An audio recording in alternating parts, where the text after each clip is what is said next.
अरे कबक, तो तुम क्या मुझे नहीं छोड़ोगे? अब तो मैं तुम्हें नहीं छोड़ने वाली। तुम तीनों की वजह से ही मैं एक चुड़ैल बनी हूँ, और अब मैं तुम तीनों में से किसी एक को भी जिंदा नहीं छोड़ूंगी। तुम तीनों ने मिलकर मेरे साथ बदतमीजी की और मेरा मुंह बंद करके मुझे मार डाला। अरे तुम्हें पता भी है मेरी मौत से मेरे गरीब माँ पिताजी पर क्या बीतेगी? अरे भाग्यवान, एक तो पैसों का कुछ इंतजाम नहीं हो पाया है, ऊपर से मेरी तबीयत और खराब हो गई है। अजी, एक तो पहले ही घर में खाने के लाले पड़े हैं, तभी मोहिनी वहाँ आती है और माँ पिताजी से कहती है, ओहो माँ पिताजी, आप काहे को इतनी टेंशन लेते हो? मैंने भी तो 12 तक की पढ़ाई की है, और वैसे भी आजकल बेटियां भी बेटों से कम नहीं है। बात तो बिल्कुल सही कही मेरी लाडो ने। फिर मैं कल से खेमू काका की चाय की दुकान पर चाय बनाकर बेचने का काम करूंगी। मैंने उनसे पहले ही बात कर ली थी, और पता है काका हर महीने काम के मुझे पूरे 5000 रुपए देंगे। फिर अगले ही दिन से मोहिनी खेमू काका की दुकान पर चाय बनाकर बेचने का काम करने लगती है। कुछ ही देर बाद मोहिनी की चाय की दुकान पर चाय पीने वालों की भीड़ लग जाती है। सभी मोहिनी की बनाई हुई चाय की खूब तारीफ करते हैं। फिर मोहिनी रोज चाय की दुकान पर जाकर चाय बेचने लगी, और उसकी बनाई हुई चाय की चर्चा दूर दूर तक होने लगी थी।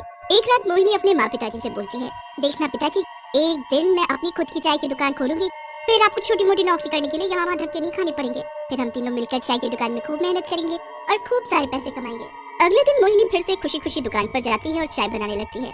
दुकान पर काम करते हुए उसे सुबह से रात हो जाती है कि तभी उसकी दुकान के सामने आकर कार रुकती है। कार से कार्तिक बाहर निकलता है और देखता है कि दुकान के आसपास कोई नहीं है। तभी कार्तिक चाय लेने के बहाने से मोहिनी का हाथ पकड़ लेता है। साबी, क्या बदतमीजी है, देखो मेरा हाथ छोड़ो नहीं तो मैं शोर मचाकर सबको इकट्ठा कर लूंगी। तभी कार से अनिकेत और कमल बाहर आते हैं। आज तो हम लोग तुझे छोड़ने वाले नहीं है।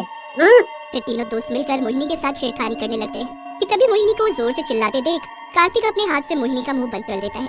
कुछ देर के बाद जब वो मोहिनी के मुंह से हाथ हटाता है तो मोहिनी जमीन पर गिर पड़ती है। हे भगवान, इस चाय वाली को क्या हो गया? कहीं दम घुटने की वजह से ये मर तो नहीं गई? यार कार्तिक, तूने इसका मुंह बंद करके सही नहीं किया, इस बेचारी को हम लोगों ने मार डाला। अनिकेत की बात से कार्तिक और कमल बहुत डर जाते हैं, और फिर वो तीनों अपनी कार में बैठकर वहाँ से भाग जाते हैं। दम घुटने की वजह से मोहिनी की मौत हो जाती है और वो एक चुड़ैल में बदल जाती है।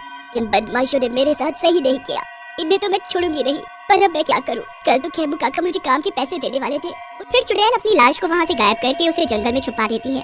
फिर चुड़ैल मोहिनी के रूप में चाय की दुकान पर जाकर पहले की तरह ही चाय बनाने लगती है। तभी मोहिनी की दुकान के पास चाय पीने वालों की भीड़ लग जाती है। तभी गाँव में रहने वाला चमन मोहिनी से कहता है, मोहिनी बेटी, हमें 50 लोगों की चाय फैक्ट्री पहुंचानी है, तो तुम इतनी सारी चाय फटाफट से बना तो लोगी ना? अरे चमन काका, आपको पता नहीं है शायद कि हमारे हाथों में जादू है। आप कुछ देर वहाँ बैठिए, हम फटाफट से आपको डोलची में चाय डाल कर देते हैं। फिर मोहिनी अपनी चुड़ैल की शक्तियों से फटाफट से चाय बनाकर चमन चाचा को दे देती है। फिर क्या था, मोहिनी रोज अपनी चुड़ैल की शक्तियों से फटाफट से चाय बनाकर लोगों को पिलाने लगी। आओ जी आओ, भैया भाभी, सर मैडम, भाई साहब, जरा हमारी दुकान की स्पेशल चाय तो पीकर देखो। अरे जो एक बार हमारे हाथों की बनी चाय पिएगा वो एकदम तरोताजा हो जाएगा। कि तभी मोहिनी की दुकान पर कमल अपने दोस्तों के साथ आता है और बोलता है, अरे यार कार्तिक, ये क्या?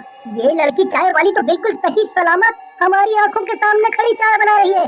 चल जरा इसके पास जाकर देखते हैं कि आखिर ये लड़की जिंदा कैसे है। ऐसा बोलकर कमल, कार्तिक और अनिकेत तीनों मोहिनी के पास जाते हैं। मोहिनी उन तीनों को देखते ही आग बबूला हो जाती है। तभी मोहिनी को बहुत गुस्सा आता है और वो मोहिनी से चुड़ैल के रूप में बदल जाती है। अरे कबक, तो तुम क्या मुझे नहीं छोड़ोगे? अब तो मैं तुम्हें नहीं छोड़ने वाली। तुम तीनों की वजह से ही मैं एक चुड़ैल बनी हूँ, और अब मैं तुम तीनों में से किसी एक को भी जिंदा नहीं छोड़ूंगी। तुम तीनों ने मिलकर मेरे साथ बदतमीजी की और मेरा मुंह बंद करके मुझे मार डाला। अरे तुम्हें पता भी है मेरी मौत से मेरे गरीब माँ पिताजी पर क्या बीतेगी?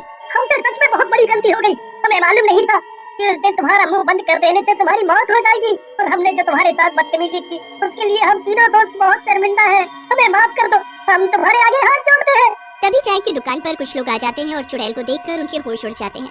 चुड़ैल रोते हुए बोलती है, चमन चाचा, मैं चुड़ैल ही मोहिनी हूँ। फिर चुड़ैल सभी को सारी बात बताती है। तभी चाय की दुकान पर खेमू काका और मोहिनी के माँ पिताजी भी आ जाते हैं। हे भगवान, मैं ये सब क्या सुन रहा हूँ? मेरी मोहिनी को तुम तीनों बदमाशों ने मिलकर मार डाला।